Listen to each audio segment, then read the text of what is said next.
The Eagles' offensive line, using ESPN's player tracking data, pass block win rate, which measures how frequently each specific offensive lineman is keeping their assigned defender in front of them rather than getting around them to go to the quarterback. So it's on a player-by-player basis.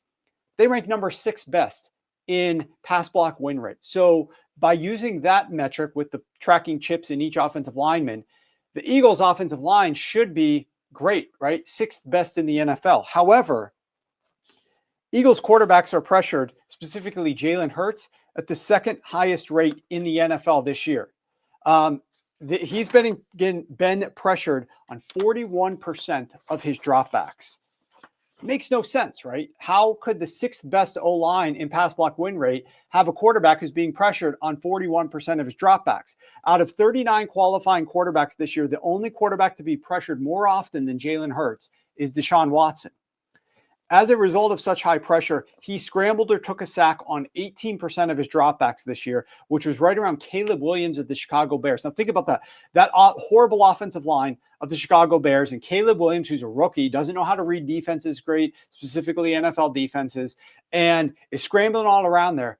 That's where Jalen Hurts was in terms of his sack/scramble rate on dropbacks. It was 18%. I mean, these numbers are shocking.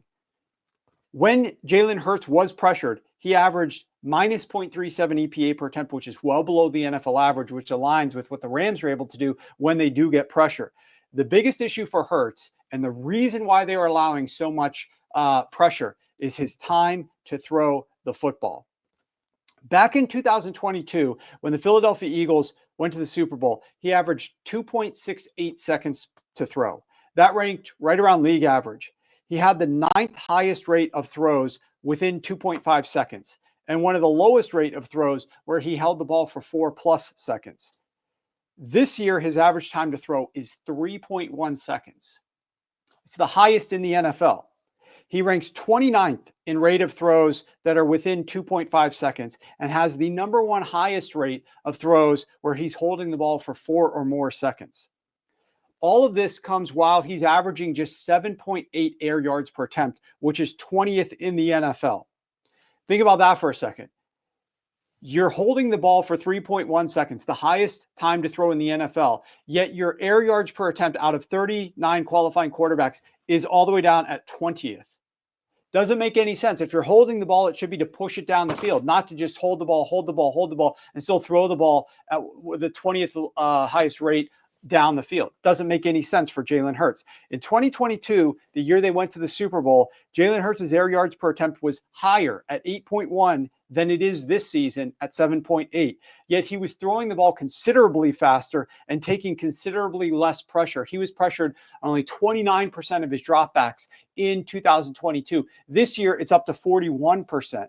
And this isn't all about just they have a different starting center. This is Jalen Hurts and what he has become since 2022 and what he's falling into, some of the bad habits. And we aren't talking about it a ton. We're talking about like A.J. Brown reading a book on the sideline. And I don't know if it's going to factor in terms of be the difference maker in this game.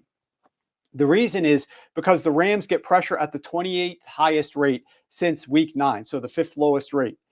Their 54% pressure rate on Sam Darnold last week, that was abnormal. I'll take the under on pressure rate from the Rams against Jalen Hurts because in their prior 3 games, the Rams got 27%, 27%, and 18%, which was closer in line with their year-to-date average over the second half of the season, which was only 31%. So the Rams just don't get that level of pressure on opposing quarterbacks. And I think that 54% pressure rate last week was more of an anomaly because they understood the recipe that the Detroit Lions brought to the table. And the Minnesota Vikings offensive line is not as good as the Philadelphia Eagles offensive line. And Sam Darnold was just idiotic. What he was doing in the pocket, just sprinting around back and forth, lowering his head, not running to scramble with the football, but just sprinting to a different spot in the pocket to try to reset up shop when the defenders are closing in on you and you're about to be destroyed. I don't know what Sam Darnold was doing. I don't know what Kevin O'Connell was doing, but certainly Sean McVay saw, hey, the Lions had success with this. We're going to do it here. the Rams are not going to be able to bring that game plan to Philadelphia and have success. The Eagles' offensive line have better personnel than does the Minnesota Vikings' offensive line. But I do think that is one of the biggest interesting elements and aspects to the Philadelphia Eagles and their ability to move forward beyond this game and continue their playoff run is what the hell is going on with Jalen Hurts in terms of holding the ball for so long, taking on so much pressure when your offensive line ranks sixth best in pass block win rate. If you're the LA Rams and you see what's going on with Jalen Hurts, and they were trying not to pass the ball actively last week, they were trying to run the ball in third and long situations where the Philadelphia Eagles, psychologically and structurally, your game plan must be, we are not going to let Saquon Barkley beat us. We have to come up here and designate extra bodies to stopping the run. We got to crowd the box. We cannot let Saquon Barkley beat us. If Jalen Hurts, with his bad performance under pressure and the team not really wanting him to throw the ball, ends up being our demise, so be it. But we're not going to go down the way we went down last time that we played the Eagles, which is Saquon Barkley for running for 270 yards or whatever he had.